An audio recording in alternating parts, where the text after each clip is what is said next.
Mẹ trùm đánh bờ tố. Mấy đứa có biết đánh bờ tố láo không? Không. Ê, sao tụi mình không đánh bờ hề? Chơi chị, hay chơi sự đó chứ này thì đẹp. Em hồi giờ bữa không có thấy. Đúng là người ta nó đang tình đỏ bọt là bỏ đó. Thì sự bá rất là đỏ bọt. Tôi không biết bà có đang thì nó rất đỏ bọt rồi nhung. Nó chơi bờ tiếng Lây nó chơi ha đó mà sao Quần Lan đựng tiền khá là tiền. sao con Thi nó vậy mà nó chơi bờ tiếng Lây ha, nó biết phân tích. Trong khi Nó mới sao trúng y luôn. mà sao mày không cho chị mày đánh? Giờ nó cho chị đánh ghê quá nó không dám cho nữa. Bữa nó cho chị mà. Hả? Bữa nó kêu chát chát ra con mừ mà chị đánh cái con gì của chị đó. Điên nó đâu có không, nó nói chị đánh chứ. Nó không nói á, nó không cho. Anh chị mới đánh đuôi cái con đó nha, hơi ngồi thôi. Bắt chưa đâu. Quýnh cái bụng em con quýnh đuôi thôi, quýnh hơi còn đuôi. Đâu có hơi ngon mấy mà phải không? Hơi ngon là bao nhiêu tiền đó. Có nghĩa là từ quýnh là quýnh sẽ quýnh đầu đuôi luôn không? Em kêu là quýnh con đuôi thôi. Bảo không quýnh đầu luôn, quýnh đuôi. Dạ không. Đỉnh của chóp.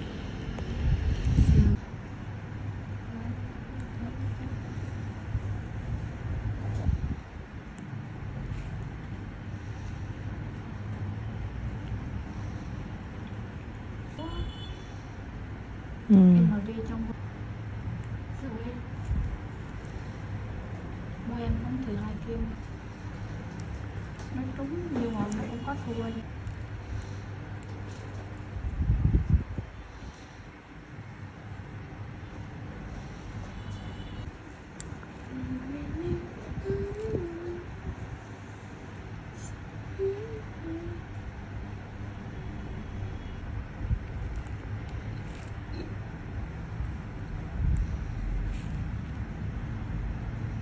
Ngon muộn hả Thi?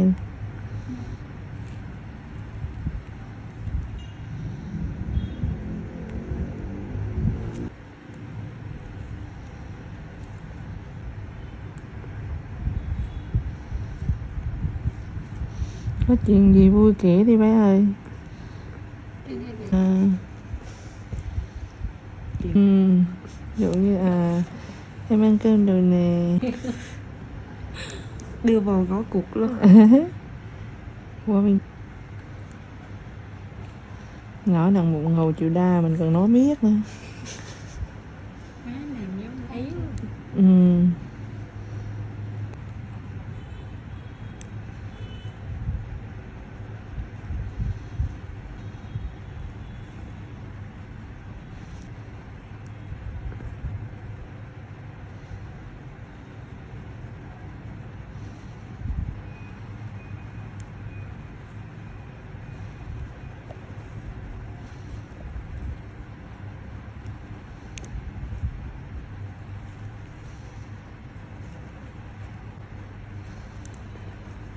Thì xíu vậy chị chạy vô mà chị phải cắt xe chị chạy ra em chở chị đi. Đâu vậy? Thì con Vậy là con lăn gì nữa, tăng nhiều hơn. không bữa nay lần phải với quê em nhảy. Vậy hả?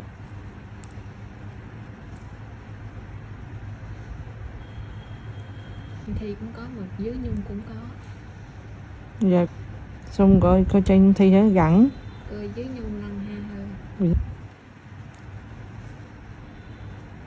Mới. Số một tí trong nhau. Không quen một tí nữa.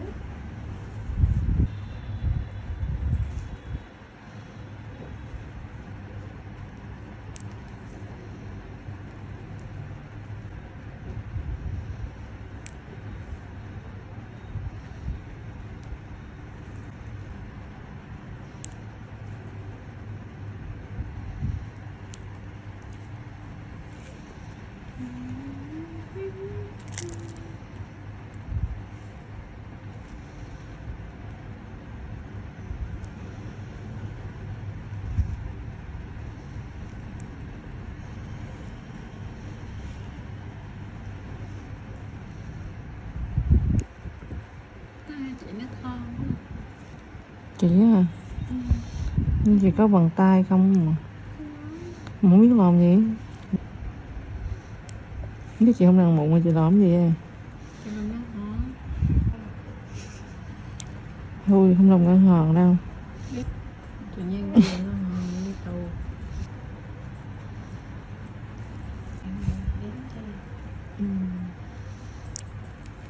Bàn tay này chỉ biết xòe và Bằng tay. nhớ được phát bé bé, nhớ được phát em bé. Biết mà, chị nhìn nó thì chị biết nó bị gai mà. Mà ông nói mắc. Nhưng mà sao ông biết? Dạ. Nhưng mà Ông nói mẹ mắc cười lắm. Cháu cũng hề hước nữa. Chắc vô hồng quen. chắc đanh đó quá à. Tao nghĩ tao ngồi tao kêu thương Nhung á, bữa nạn cho nó số nạn được 2 với em. Mà sao bữa em nạn nó cũng nhiều y giải chị em. Nhưng mà mình nạn làm sao hết. Mình phải nạn ái thôi chứ. Nhưng mà em Nạn lao thì tầm cỡ mình đây là nạn nó gần hơn tiếng không mà. Nó chịu không nổi đâu. Thường bình thường là mình rảnh á thì mình mới nạn lao vậy chứ. Cái nạn quá là nó chịu đâu có nổi. Nghĩ tao không nạn gì tao vít từng kế thôi. sao em nạn em kêu dạ em nạn đúng không? Ừ. Dạ nạn trời sao cái y cái sao chạm đi. Sao cái em hỏi rồi. Dạ em nạn đúng không? Dạ nạn chị. Như chị. Chị này chị hay dỗ. Duyên là như mẹ chăm con. Thiệt cái bài thôi giống mẹ thiệt đó chứ. À chị Hoài ra lấy đồ chưa?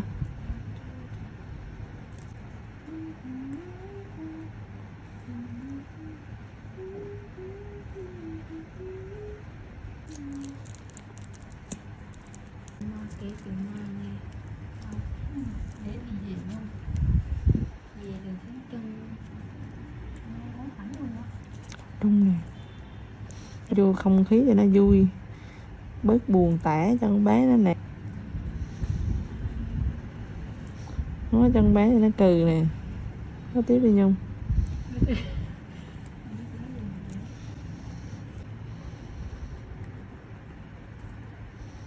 Thì em chị là mỗi đứa mỗi nhiệm vụ rồi. Nói chuyện với em cho vui.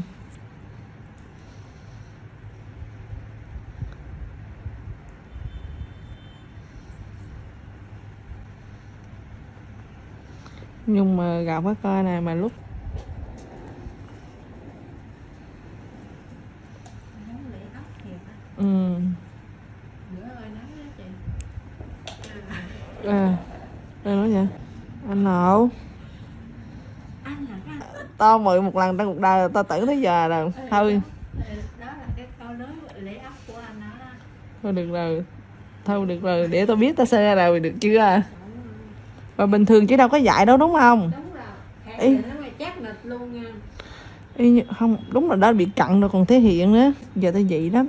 Thì cuộc đời tao sơ một lần thôi, không bao giờ để sơ lần thứ hai.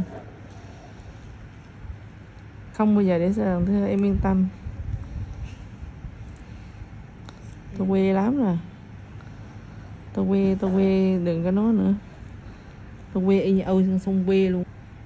Chứ giờ nói lại chi vậy rồi tao mắc ngủ mày. Có thiệt. Y như ơi ngập nhá. Con người của chị luôn á. Tao dị luôn á. Tự dị với bản thân. Vô duyên như vậy hề. Thiệt. Sao mà có thể hành động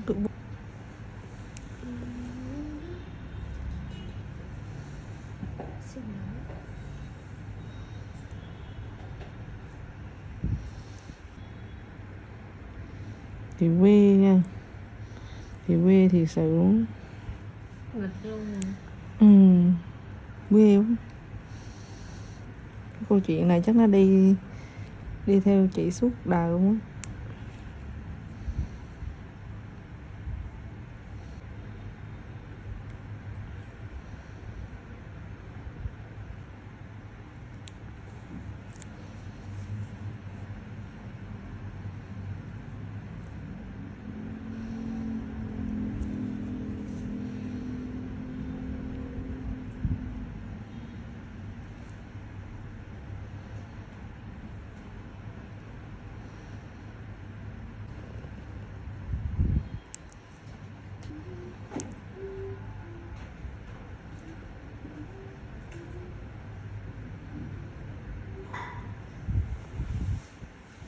Đa Phong Tùng, chỗ này Đa Phong. Chưa thấy luôn mà. Đây là có gì gọi mẹ? Chưa đâu. Riêng nồi sang thì gọi mẹ. Em báo gọi mẹ vừa là vừa. Hôm sau đi qua đây bằng muộn dẫn mẹ qua. Đưa cái video nặng mụn cho mẹ xem nha. Và người nặng mụn cho em ra sau. Hiểu không?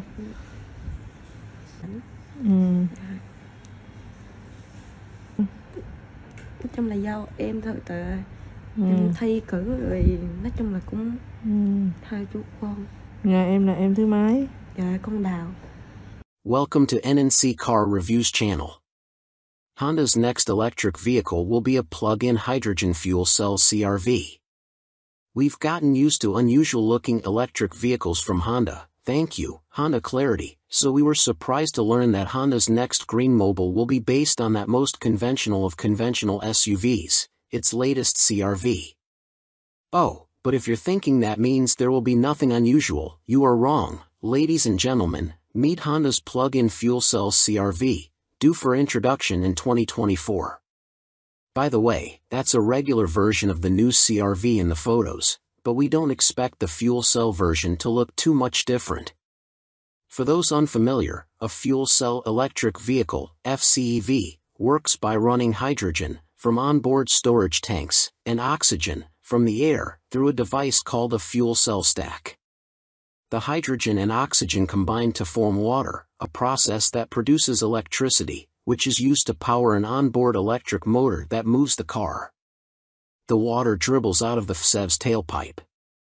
The stack replaces the battery in a regular, plug-in EV, so, instead of charging the car, you fill it up with hydrogen, sort of like how you put gas in your regular car. Other recent FCEVs include Toyota's Mirai sedan, the Hyundai Nexo SUV, and Honda's now discontinued Clarity fuel cell, above, red. Haven't heard of them? That's because they mostly were limited to Southern California, the only part of the country with even a nascent hydrogen refueling infrastructure. We have quite a bit of experience with FCEVs, having just spent a year with the 2021 Toyota Mirai. Our biggest complaint was, shocker, that minuscule refueling infrastructure, which wasn't helped by stations that were broken or out of fuel. We saw improvements during our year with the car, but still regarded the fueling technology as not quite ready for prime time. And, again, you can't really leave California. Honda has found a way to address most of that, and that's where the unusual plug-in part comes in. Existing FCEVs have a small battery that works as a buffer, absorbing excess power produced by the stack and providing extra power for acceleration, much like the battery in a non-plug-in hybrid, but, again, it's juiced solely by the onboard fuel cell stack. The fuel cell CRV will have a larger battery, one that can be plugged in and charged from an external source, just like a plug-in gas-electric hybrid such as the Toyota Prius Prime or, defunct, Chevy Volt. Actually, that analogy works perfectly. The plug-in FCEV is to existing FCEVs what plug-in hybrids are to standard hybrids. While Honda hasn't made any announcements about battery-only range, we would imagine it would have to be enough to power the car for several miles, just like a PHEV. Incidentally, Honda is not the first to develop this technology. Last year Stellantis announced a plug-in FCEV commercial van for Europe, but Honda will be the first to sell it in North America. As former FCEV drivers, we see several advantages. There was at least one occasion when broken hydrogen stations and low fuel forced us to park the Mirai for several days. The ability to plug it in would have kept us on the move, and allowed us to drive to a working station that was farther away. We often lamented that the Mirai's small battery meant it couldn't store much energy from regenerative braking in mountain driving. And our experience with gasoline FCEVs clues us into what may be the plug-in FCEV's biggest advantage. If the hydrogen CRV has a decent battery-only range, drivers who plug in nightly and whose daily driving requirements encompass a limited radius might need scarcely any hydrogen at all. Of course, we're also a bit dismayed, because the use of a hydrogen fuel cell renders the electric Honda CRV useless for most Americans. Of the 50-odd public hydrogen fueling stations currently operating in the U.S., all but one are in California. The straggler is in Hawaii, on the Big Island, of all places. While the idea of a plug-in FCEV CRV will no doubt appeal to Californians frustrated with their Clarities, Mirais, and Nexos, it's not going to do much to forward the march of EVs across the nation, let alone hydrogen fuel cell options. We asked Honda's executives if they had any plans to help expand the national hydrogen fueling network, and got a non-answer in return. The CRV will be built at the Honda's Performance Manufacturing Center in Ohio, same place that makes the Acura NSX, so they'll presumably need hydrogen somewhere in that area, unless that plug-in aspect will help get newly built CR-Versas onto the transport trailers. Right now, the bulk of the new stations are being opened by a company called True Zero, which has its hands full debugging and upgrading the stations in California. Last we checked, there are no immediate plans for public hydrogen filling stations outside of the Golden State's borders. Honestly, the arrival of the FCEV CRV is a bit of a puzzle to us, because Honda has a battery-powered SUV coming around the same time, the 2024 Prologue, the first Honda product of the company's EV partnership with General Motors. And, of course, there's the lovely little Honda E, deemed too small for the US market.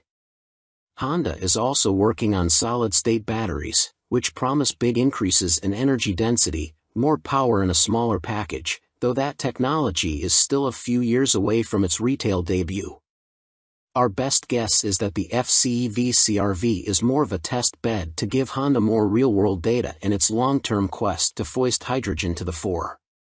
In Japan, the government is putting influence and money behind the hydrogen infrastructure, but the United States is betting on batteries. We see hydrogen's future in big trucks, since it solves the problem of them having to carry big, heavy battery packs, and we know Honda agrees. Still, having rather enjoyed the concept of our Mirai, electric car quietness and cleanliness with gasoline-like fueling speed, and seeing the advantages of a plug-in battery, we think Honda's plug-in fuel cell CRV will be an interesting new take on the technology. We'll learn more details about the vehicle closer to its launch in 2024. Hyundai, Nissan roll out services to make it easier to own an EV.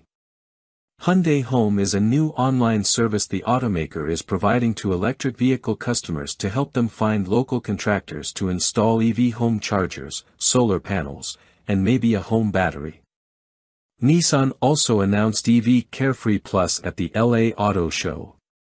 This is a collection of services including free public charging and roadside assistance to reduce anxiety in new EV drivers.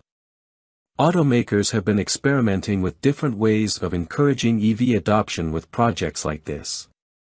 GM, for example, will pay to have L2 home chargers installed when someone buys a new Bolt, and many automakers work with Kmerit to find reliable local contractors.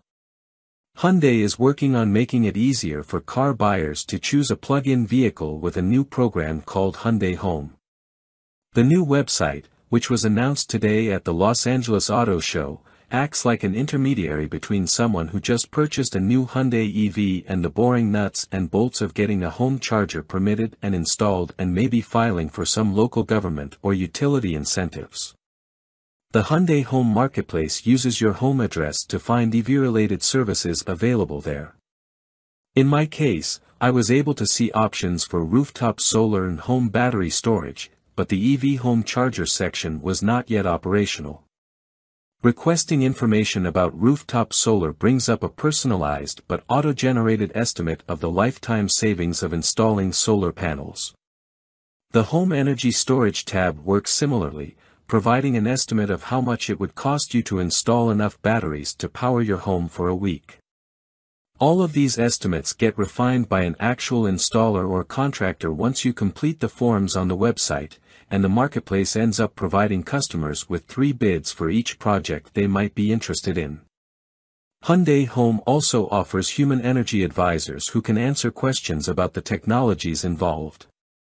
Hyundai first announced the Hyundai Home project at the 2021 LA show and has partnered with Electrum to make it operational. The site currently works in 16 states, but nationwide operation is coming soon. Other companies at work on EV logistics. Hyundai has company when it comes to offering EV shoppers help getting set up for home charging. GM will cover the installation of Level 2 charging outlet for new Bolt EV or Bolt EUV customers, for example, and works with Kmerit to find verified installers. Automakers including Audi, BMW, and Cadillac all work with Kmerit to find local electricians for their customers, and Kmerit also offers home charger installation help for people who didn't just buy their EV at a dealership.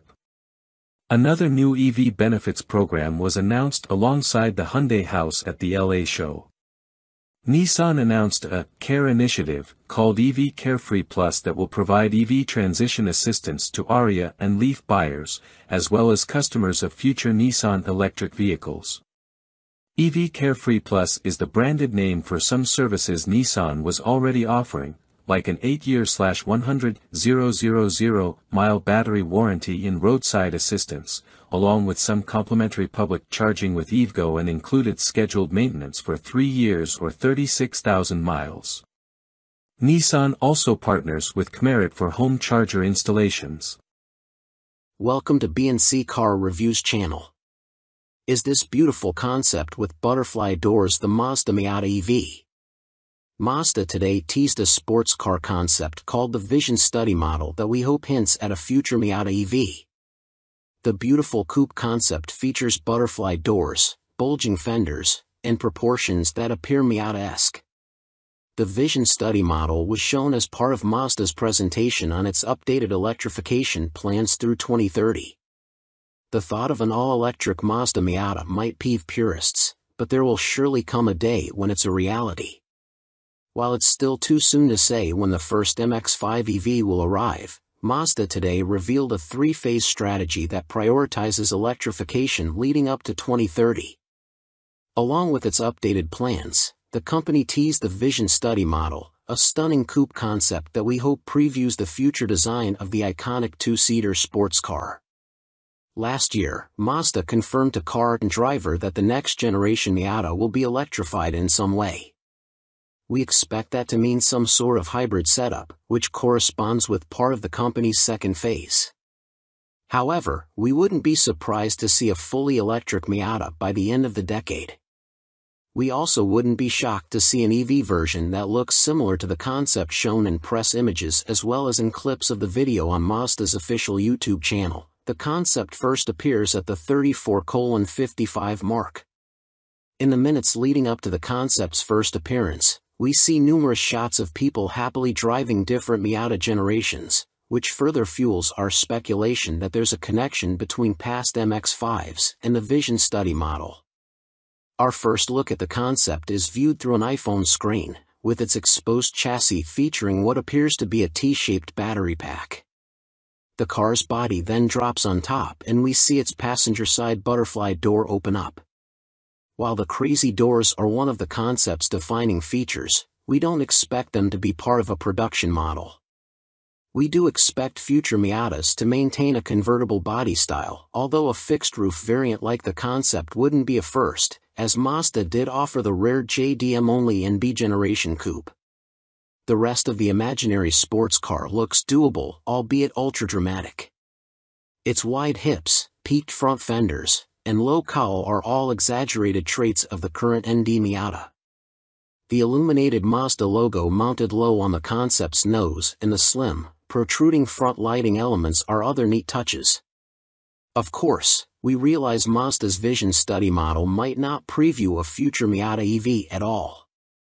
We have flashbacks of the visually arresting 4-door Vision Coupe concept the company revealed back in 2017 that has not come to fruition.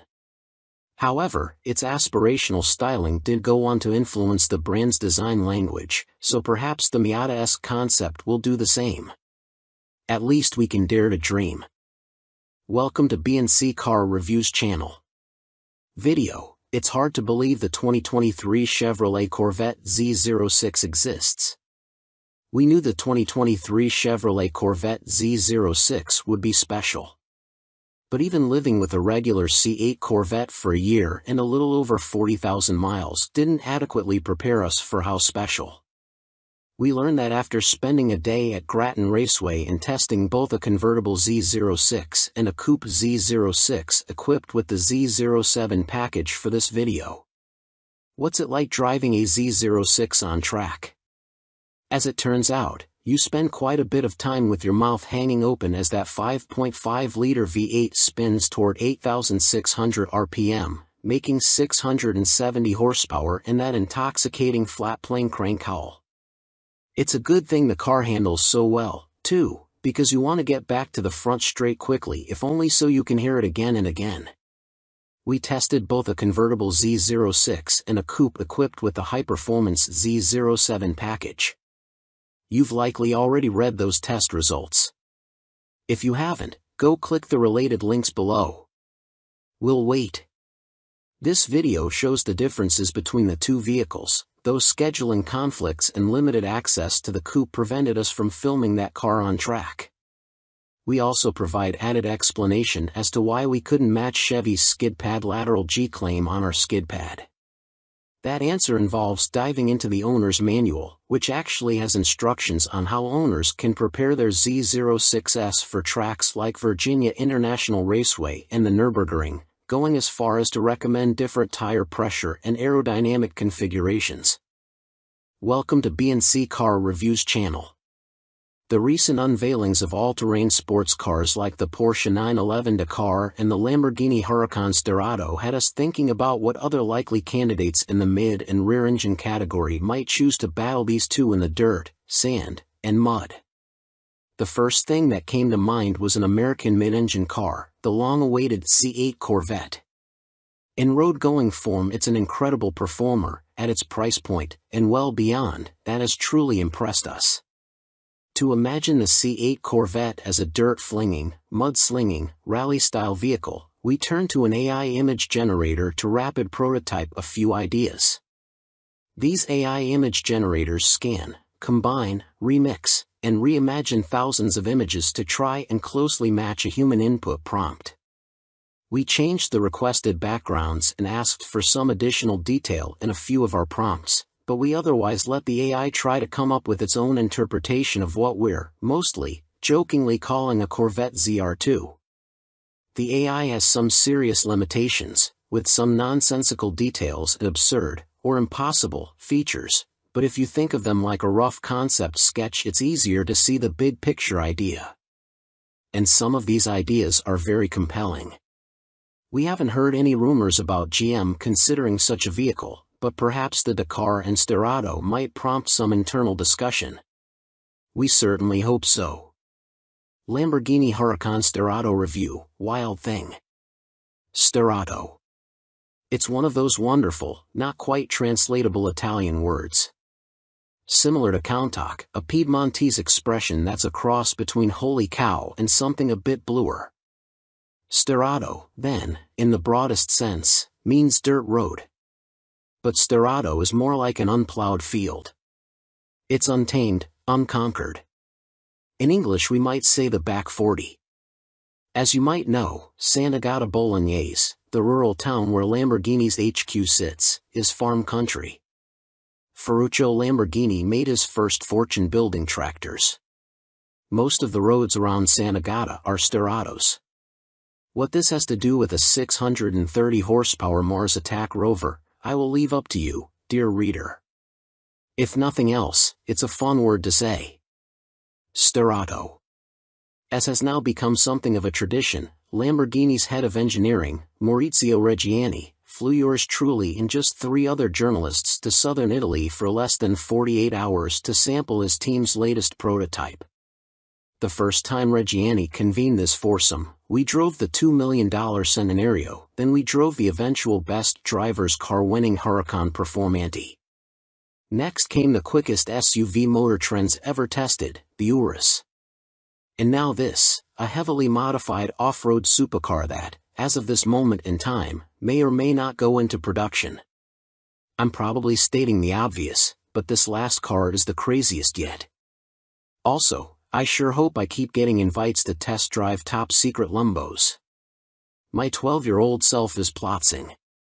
What on earth is the Sterrato? When Reggiani's team was developing the Urus, it spent a great deal of time off-roading. Having worked on nothing but super sports cars, as Lamborghini insists on calling its products in an odd callback to the Winkelmann era, driving on dirt was totally new to them. They fell in love. And then one of them asked, what if? What if they could jack up a Huracan, in this case, the new Huracan Evo, mount massive balloon tires underneath, reprogram the computers for off-road duty, and armor-plate it? I've long maintained that a proper SUV must look one of two ways, like something General Patton would use to invade Palermo or like a moon buggy. If we ever go to war on the moon, I know what the Third Army's command vehicle will look like. So again, what is it? A Huracan Evo, for sure. One that's been raised nearly 2 inches, 47 millimeters, and had its track widened by over an inch, 30 millimeters. The Sterado's wheel arches are both wider and 3D printed to accommodate the wider balloon tires, currently unnamed prototype off-road rubber by Pirelli. I suggested D0, for Dirt 0, 235/45 are 20 front and 305/40 are 20 rear. The middle number on a standard Huracan Evo is 30 front, 30 rear. Remember, that number is the aspect ratio, not an actual measurement, meaning the Sterado's front sidewall is 45% of the 235 mm width, or approximately 4 inches of sidewall. Quite unusual these days. Especially on a supercar. The front axle has been moved forward 3 inches to accommodate the larger tires, which necessitated not only new control arms but also longer front fenders. Aluminum armor plating has been added to the bottom of the Sterado's snout, its side sills, and under the rear fascia. That rear hunk of metal also acts as a diffuser, because Lamborghini. The approach angle is increased by just 1 degree, while the departure angle increases by 6.5 degrees. However, several engineers assured me that in all their testing, the only part of the nose that scrapes is the armor. There's also shielding in front of the side intakes to keep rocks and debris out of the engine's intake plenums. LED running lights, an LED light bar, and mud flaps complete the Mad Max supercar look. Expect to also see a ski/snowboard/surfboard rack if and when the Sterado reaches production. Maybe some spikes, too. The interior is quite cool, with military drab green Alcantara covering the seats, set off by orange accents. The aluminum plates in place of floor mats are a great touch. Personally, I'd ditch the harnesses, but I hate harnesses in street cars. Normally I'm against half cages, full cage or go home, but I think this one has the effect of greatly stiffening the Sterado. The final piece of the Sterado puzzle is the reprogrammed LDVI. Launched with the Evo, the Lamborghini Dinamica Veicolo Integrata, i.e., Lamborghini Dynamic Vehicle Integration, here on the Sterado is geared, pun intended, toward off-road fun. First, the entire system has been optimized for low-grip surfaces and situations.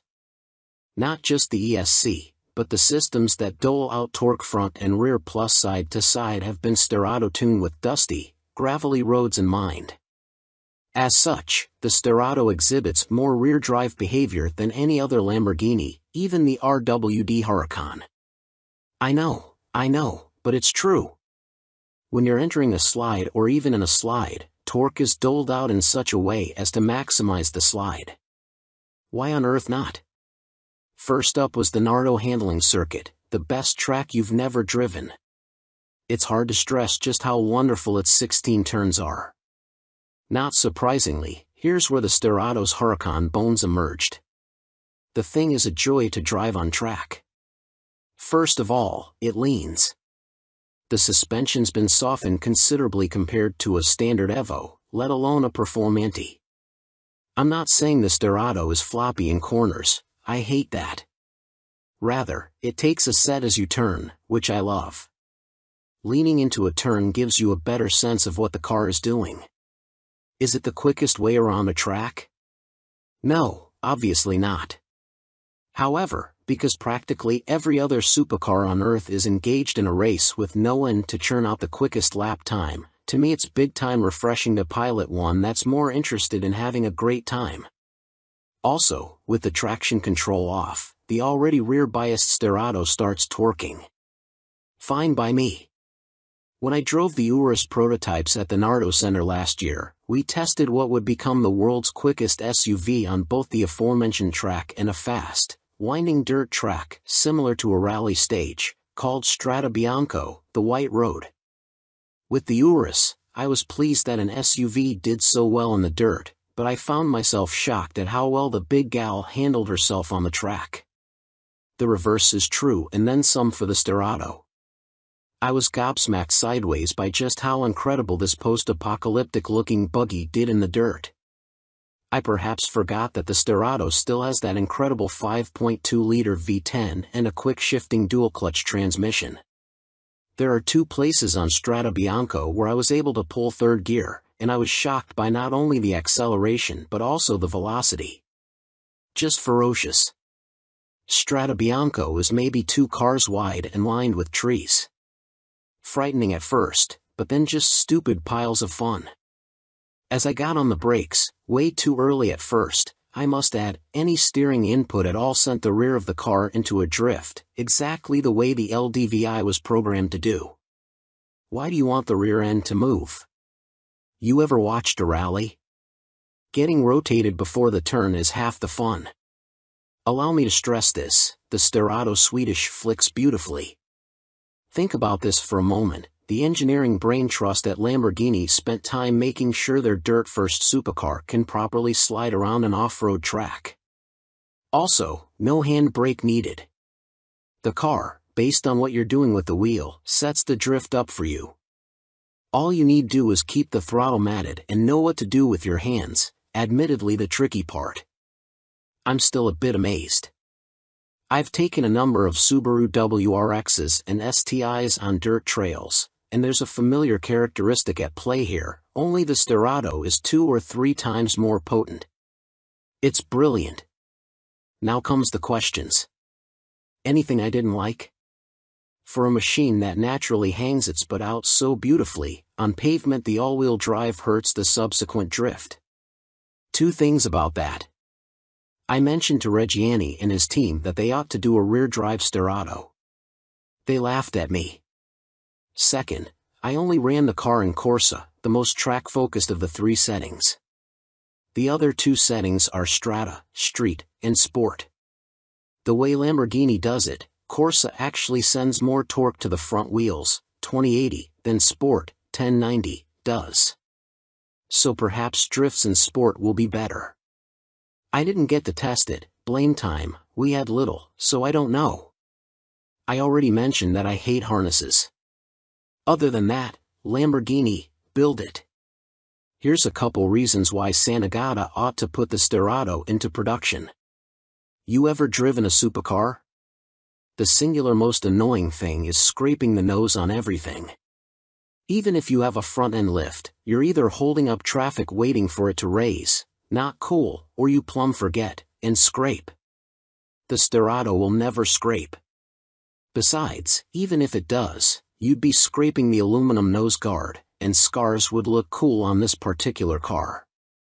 Another thing, as time marches on, sports cars and supercars only get thinner tires, stiffer springs, and firmer dampers.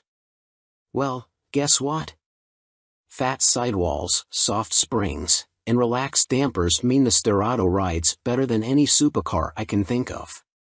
Yes, even the much-vaunted McLaren Super Series cars with their fancy hydraulic suspension, which, for the record, do not ride like a Rolls-Royce, no matter how much the PR flacks keep repeating that claim. The Sterrato also doesn't ride like a roller. But for what it is, it rides super comfy. Who wouldn't like that? Yeah. But is there a business case? Judging by the way people on my Instagram reacted to the first batch of photos, Dubai won't survive much longer without a Sterrato. And yes, I can see the Middle East being a place where Lumbo's space buggy would work. Same for Russia. Australia, too. And Scandinavia. Hey man, even California, imagine one of these with a set of skis and a snowboard strapped to the roof. heading up to Mammoth or Squaw Valley. Cool, no? Utah, Colorado, British Columbia, etc. But forget about using it the right way. I fear that overthinking things will kill the Sterrato as well as other 40 miles past left field ideas like it. Why? In my mind it's very difficult to predict precisely why a car will be successful. The Mercedes-Benz G-Wagon is quite literally designed to crawl up a rocky mountain in Austria called the Schachel, yet Southern California is by far that wonderful anachronism's largest market. An even better example is the Ford Raptor. A flying truck makes no bean-counting sense, yet the wide-body pre-runners routinely sell for over sticker. Moreover, dealer supplies, how long a vehicle sits on the lot, are among the lowest in the industry. Now, are all the folks buying Raptors racing around Baja or jumping off dunes at Glamis? Obviously not. The Raptor, like the G-Wagon, is a vehicle people just happen to love. Remember, how the customers use a car doesn't matter. You just want people to buy them in the first place. I predict, rich people would plop down cash for a Sterrato. After the drives, and after a nice debriefing with Reggiani's team about what I'd change, tires could look tougher, the body cladding could be shaped different, needs missile launchers, etc., I was handed a phone. Lamborghini's CEO, Stefano Domenicali, was on the other end, and he wanted to know what I thought. My big points were that the Sterrato is too good not to build and that even though I have no details about what exactly will make up the LT version of the McLaren 720S, I almost know what it will be. All I need do is look at how the 650S evolved into the 675 LT and how the 570S became the 600 LT. I roughly know what the 992 Porsche GT3 will be like, just by sitting and thinking about it. But the Sterrato? A breath of fresh, much-needed air in a crowded segment that's not known for its sense of humor, sense of fun, let alone admitting that anything on planet Earth matters besides shaving tenths of seconds off lap times. Porsche didn't understand why people wanted a manual GT3 because it's not as quick on a track as the PDK version. Because shifting yourself is more fun. Manuals now account for more than half of US GT3 sales. Fun. A generation ago Lamborghini shocked the world, first with the Countach and then the LM002. I for one think the time has come for the house that Ferruccio built to do it all over again. Long live wild-eyed ideas that accountants are genetically predisposed to hate. As such, long live the Huracan Sterrato. 2020 Chevrolet Corvette Stingray, here's how we build ours. We've examined the 2020 Chevrolet Corvette Stingray 6 ways from Sunday, giving you the lowdown on the exterior, interior, engine, cargo areas, and more. Now, after hours of, research on the C8's configurator, we know exactly how we'd spec our ideal mid-engine Corvettes. Torch red or accelerate yellow paint. Carbon flash or black wheels. Competition seats or the more comfortable GT1 buckets. Find out how we would build our dream Corvettes below. My perfect, welcome to B&C Car Reviews channel. Lamborghini recalls new Countach because glass engine cover could go flying. The reincarnated Lamborghini Countach was recalled last week for an issue relating to the vehicle's glass engine cover, a National Highway Traffic Safety Administration filing said. Lamborghini received a field notice from an owner in Qatar on October 10, which noted that one of the Countach's 4 glass engine cover panels had separated from the supercar while it was on the move, a NHTSA filing said. Those glass panels sit above an electronically assisted 6.5-liter V12 engine, which provides a total powertrain output of 803 horsepower and 557 pound-feet of torque. This incident prompted Lamborghini to open an investigation, which ultimately determined that an issue with the parts supplier was to blame. More specifically, Lamborghini concluded that the fault stems from an issue with the supplier's bonding of the glass panels, which could result in the panels detaching and leaving the car. The 2022 Lamborghini Countach is capable of reaching 62 miles per hour from a standstill in just 2.8 seconds, before stretching its legs all the way up to 221 miles per hour. Not exactly the sort of speeds you want involved when ill-fixed bodywork is at play. Lamborghini was unable to determine whether or not other Countach examples would suffer from the same production fault during its initial investigation. On November 10, Lamborghini's Product Safety Committee voted to launch a proactive recall for the Countach in every global market. That recall impacts 9 owners here in the United States, with dealers expected to receive the recall details on January 9, 2023. Customers will receive a notice from Lamborghini later that week. Customer cars will be inspected after that, with replacement glass panels being made available if they are required. Every Countach built during October 2022 will already have the issue addressed in Sant'Agata Bolognese. Owning an exclusive supercar can come with some unique challenges. Thankfully for the Lamborghini faithful, this particular fix should be a straightforward job. If you happen to own one of these, it's probably a good idea to leave it in the garage for the time being. Not that you are going to pour on the miles, anyway. Welcome to B&C Car Reviews channel. Mercedes will make your EV quicker. If you pay $1,200 a year. Mercedes will soon let owners of its electric EQ models unlock quicker acceleration as part of a $1,200 plus annual subscription, as first reported by The Drive. Purchased through Mercedes Me Connect services, the subscription is said to drop 0 to 60 mph times by as much as a full second. The subscription also increases the max output from the electric motors by between 60 and 87 horsepower, depending on the model. Improved performance always has a price when it comes to new cars, whether it's shelling out extra money for a mightier engine option or paying a yearly fee to hit 60 miles per hour a second sooner. Wait, what? That's right, Mercedes will soon offer an annual subscription to owners of its electric EQ models that lets them unlock additional power and quicker acceleration. It only costs $1,200 plus tax. Every year. Welcome to the future. The practice of automakers instituting a subscription model for popular features has been a growing trend. It's largely a byproduct of more and more new cars utilizing technology that allows over-the-air updates. Of course, charging consumers monthly or yearly subscription fees for content that is otherwise standard can tick people off, as BMW learned the hard way with its Apple CarPlay snafu. Still, these on-demand options don't appear to be going away anytime soon, and everyone will likely have an opinion on Mercedes's soon-to-be-released acceleration increase, which is currently listed on the company's online store. So, what exactly does Mercedes' $1,200 plus per year performance upgrade get you? Depending on the model, it's said to reduce the EV's 0 to 60 mph time between 0.8 and 1 second. The only models the company lists are the all-wheel drive EQE 354 Matic and EQS 454 Matic in both sedan and SUV configurations.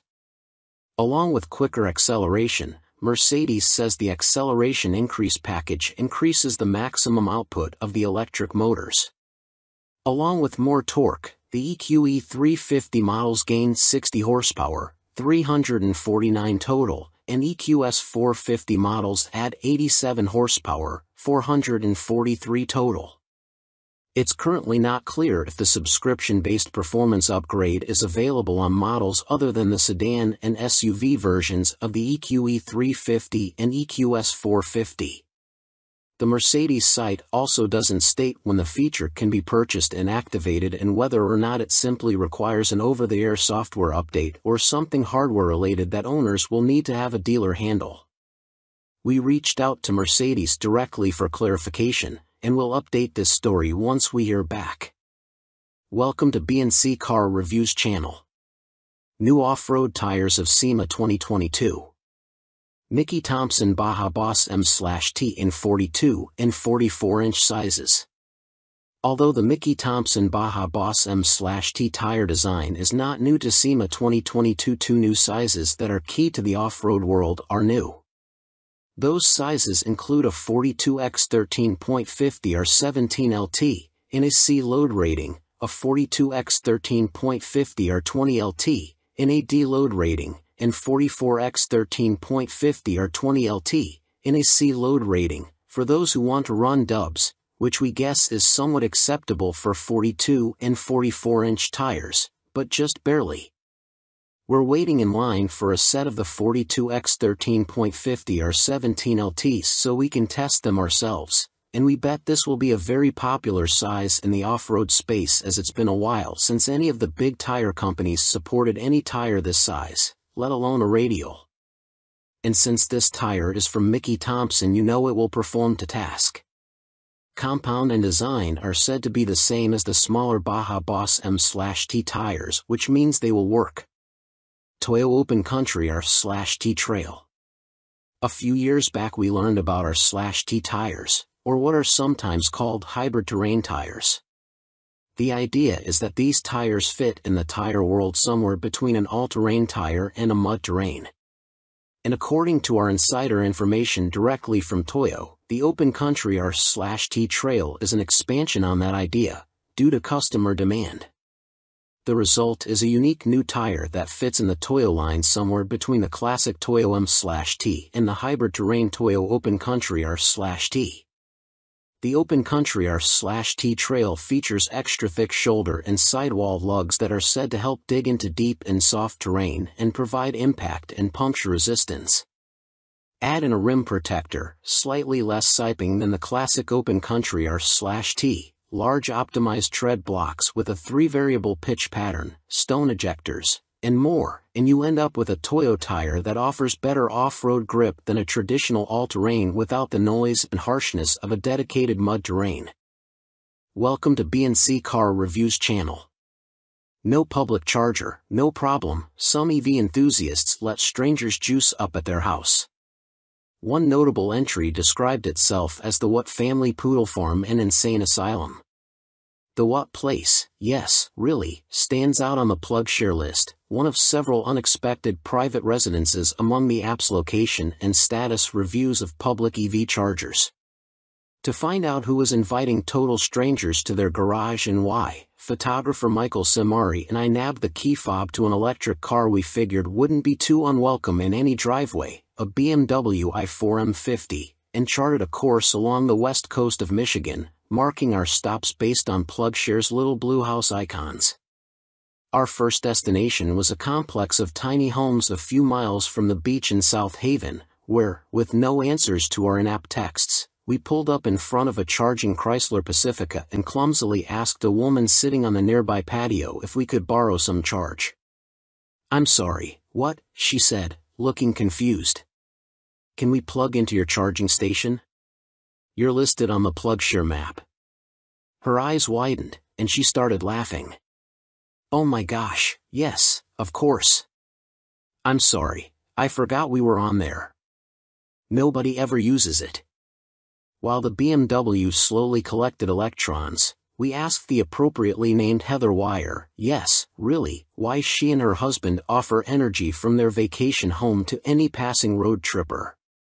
When we installed the charger a few years ago, there weren't many public ones, and we wanted to support the technology and push green energy. It's not that much electricity, it's not a big deal to share it. Our next stop was in Holland, the Michigan one, home to 2 listings. The first address was down a driveway so long and winding that it cost us another mile of range. It ended at a gorgeous house with no sign of a place to plug in and every sign of a place where you'd get arrested for trespassing. "Go knock on the door," suggested Samari. "You go knock," I answered. Neither of us did. If you live in a beautiful house in Holland and are wondering about the 2 minutes of Ring camera footage of 2 people arguing in a BMW, sorry, that was us. A few blocks away was a cute yellow duplex, again with no visible charging station and no sign that anyone was home. We dithered about the etiquette of knocking for so long that a neighbor came out and asked if we needed help, in the "do I need to call the police about you" kind of way. We explained that we'd been sent by a charging network app, and he smiled forgivingly and suggested a nearby grocery store. We tried once more, in a rougher neighborhood near Muskegon, one with gangs of wild turkeys strutting around overgrown lawns. The address had a Chevy Bolt in the driveway but no obvious charging capability. Feeling guilty about chickening out on the last two, I knocked on a peeling white door with a broken pane of glass. No answer, and I was glad. We gave up and used some of our remaining 40 miles to get to a public charge point unit. Both plugs were in use, one by a Volkswagen ID.4, the other a Polestar. The Polestar driver showed up a few minutes later, and we claimed the open slot just before a Hyundai Kona Electric and a Ford Mustang Mach-E joined the parking lot party. The driver of the Kona checked the charge on the VW, 100%, and ranted about the rudeness of the owner. The Kona owners were on vacation and had been on the road for a month. They said that while charging was never a big problem, there were occasionally inconveniences like the inconsiderate VW owner. Despite that, they felt the hurdles of EV ownership were worth it, repeating an idea Heather Wire had expressed, that electric car owners are testing something new, an idea still in its infancy. The next morning I had several messages. Some were apologies from folks with vacation homes who weren't around on weekdays.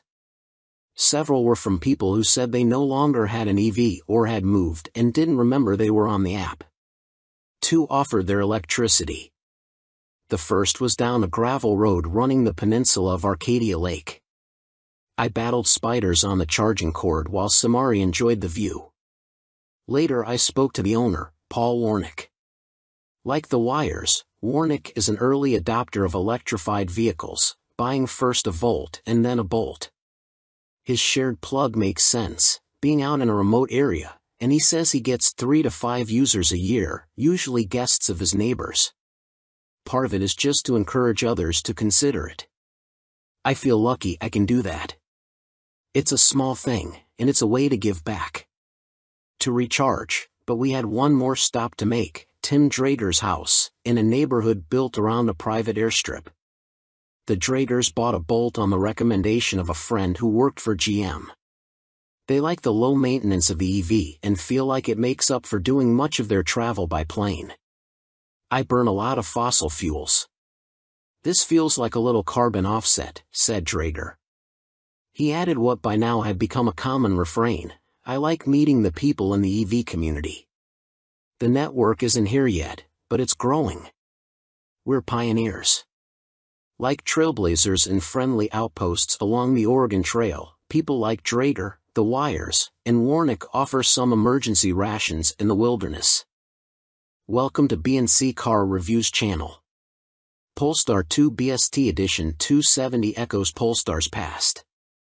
Before Polestar became Volvo's all-electric offshoot brand, it was the Swedish carmaker's racing and performance division. Perhaps in a bid to regain some of that sporty personality, there's a new limited production model, the 2023 Polestar 2 BST Edition 270.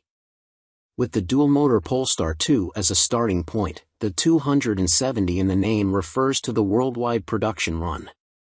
The BST is a nod to its internal BEAST development code. For the $76,900 starting price, the BST is essentially a Polestar 2 with the optional Pilot, Plus, and Performance Pack options. According to Polestar's online configurator, adding these options to a non-BST model takes the price to $66,400. The BST's power output of 469 horsepower and 502 pound-feet of torque is the same as the performance packs, as are the upgraded Brembo brakes. The EV guts are also carryovers, with a lithium-ion battery pack that has a 75.0 kWh usable capacity and DC fast charging up to a 155 kW rate. Range drops slightly though, from an EPA estimated 260 miles down to 247 miles. The BST's price premium is justified with exclusive add-ons that include 21-inch forged wheels with bespoke Pirelli P0s, a front strut bar, a 1-inch lower ride height, painted body cladding, and black mirrors. The big news is the inclusion of special Öhlins dampers that are two-way adjustable up front. To see if those upgrades paid off, we had the opportunity to ring out the BST on the Bay Area's Skyline Boulevard, an abstract scribble of pavement famed for slicing through the redwoods. Within the first few blocks heading out of Burlingame, California, it's clear the BST's ride quality is firmer than the standard Polestar 2 with the Performance Pack. You definitely feel the impacts from ruts in the pavement, but only large potholes cause any real harshness. The smaller bumps are adequately smoothed over thanks in large part to the Öhlins damper's dual-flow valving that allows for distinct behaviors for low and high-speed compression events. It's similar to how progressive springs can add some initial compliance for comfort and stability while also having greater resistance when cornering hard. The difference is that the Öhlins dampers are more easily adjustable to suit your tastes. The coilover spring preloads are also manually adjustable with the right tools. Polestar's Christian Sampson, head of product attributes, informed us that our BST was set to 7 on the adjustment scale of 1 to 22, with 1 being the firmest and 22 the softest. That potentially leaves a lot more compliance for everyday comfort and a bit more firmness for a track day, though the 127 miles per hour top speed will limit how much fun you can have on the straightaways. As we find our way to Skyline Boulevard, the suspension begins to shine. You feel a strong connection to the BST and the Pirelli's contact patches with every nudge of the steering wheel, though the steering effort seems too light for spirited driving. In typical EV fashion, having the batteries below the floor masks a lot of the small hatchback C/D estimated 4,700 pound curb weight. It's easy to get acclimated to the BST's handling characteristics, and in no time we're pushing harder and harder into each consecutive turn. Larger undulations in the road can cause some alarming hops, though. The Polestar BST is as entertaining and lively as the BMW i4, and the lack of synthetic motor noises gives it a more zen-like experience. You hear the tires squeal in turns and whimper when you're hard on the brakes. They give a very good indication of how much harder you can drive in a delightfully old-school analog manner. We executed a very subtle four-wheel slide in one bend and were pleased with how intuitive and effortless it was to manage. There weren't any snap releases from adhesion, nor was there any need for any rally car histrionics by sawing away at the wheel. Like a gold medal gymnast, it just stuck the landing. The BST was also well-mannered on slick roads. Mid-corner bumps were barely acknowledged, and there was still an abundance of grip to keep charging with more aggression than most drivers would consider sensible. There's no doubt that the BST is a very different beast compared to the Polestar 2. It's a hardcore version for the few who are willing to sacrifice some comfort for cornering excellence. It's as good a dance partner as the i4, and its interior is noticeably nicer than that of a Tesla Model 3. With most EVs taking the SUV route, there are few sporty alternatives that don't cost as much as a Porsche Taycan or an Audi e-tron GT. Unfortunately, if you're interested in a new Polestar 2 BST, you're out of luck as all of the 270 examples have been spoken for. And that begs the question of why Polestar greenlights such a limited production run. It seems likely that the BST is testing the waters for a more serious performance EV in the future. If that ends up being realized, we'll be pacing with nervous anticipation. It's impressive that the BST is able to extract so much more handling prowess from the existing Polestar 2, and bodes well for a purpose-built performance model. Thean design Porsche 911 Restomod is no backup singer. We must wait for the day when automotive artisans reimagine third-gen Camaros or Fox-bodied Mustangs into immaculate carbon fiber-bodied Restomods that command six-figure prices. Until then, we'll have to keep slumming with the 964 generation of the Porsche 911. Of course, there are plenty of reasons why the penultimate air-cooled 911 is the frequent muse for high-end tuning outfits. There is no shortage of cars to start with, Porsche having sold more than 60,000 of all variants globally between 1989 and 1994. Interest, and values, are also high enough to find a market for expensive transformations. The most famous recreator of the 964 is undoubtedly Singer in California, which has been producing versions that cross the boundary from car to automotive art for more than a decade. But an increasing number of other shops are now getting into the same space. Last year, we told you about an EV version produced by Everetai in the UK, although we struggled to see what the electric powertrain added to the experience. Now here's another British firm, but this one sticks with internal combustion. The small shop is called Thean Design, and it gave C/D the chance to experience a partially carbon fiber-bodied 964 just before it was shipped to a buyer in Chile, hence the car's Chi001 name. Oh, and that customer is a successful blueberry farmer, if you're wondering about the reason for its violently violet color scheme. As with many similar businesses, Thean Design was born from a personal passion, in this case, the quest of a man named Adam Hawley to build his own perfect 964 while working 9 to 5 as a car designer for big auto companies including Jaguar Land Rover. The car was eventually finished to a standard that had friends and acquaintances asking him to create something similar for them, leading to the establishment of Thean Design with business partner Lucinda Argy, who is also his wife. While the Thean Chi001 shares its basic form with the 964, its detailing is clearly inspired by that of earlier 911s. It has lost the full-width rear light bar it was built with and gained both 930 turbo-style bumper overriders and headlamp bezels. The original car underneath the conversion was a Carrera sold in Japan, but it has been stripped to component parts and completely rebuilt. Structural changes include a carbon fiber roof, trunk lid, engine cover, and spoiler. The fenders and bumpers are made from a sturdier carbon Kevlar blend. Weight saving over a regular 964 is around 220 pounds, according to Hawley, with the part composite bodywork also making the car stronger. Up close, the attention to detail is close to obsessive, including touches such as the symmetric mounting of the twin ignition coils on the engine firewall and the invisible integration of a center, high-mounted brake light into the rear window surround. Thean's customers have a choice of powertrains, including the intriguing option of a supercharger conversion the company has developed for the air-cooled flat 6. The Chi001 is running a naturally aspirated 4.0-liter engine. Individual throttle bodies and careful internal balancing take peak output to 400 horsepower at 7,100 rpm.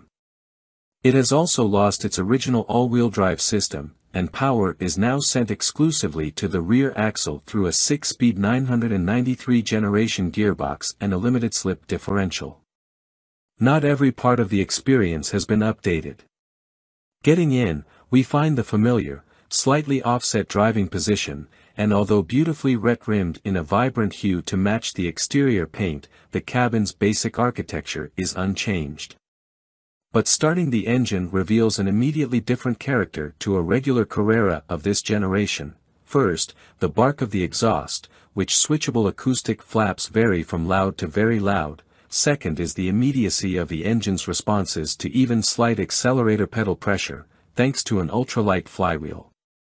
Comparing Thean's car with a regular 964 is made complicated by the increasingly distant memories of what the original car was like when new, but this one drives with a level of poise and precision it seems hard to imagine that any stock 964 possessed even when factory fresh, with the possible exception of the famous RS variant.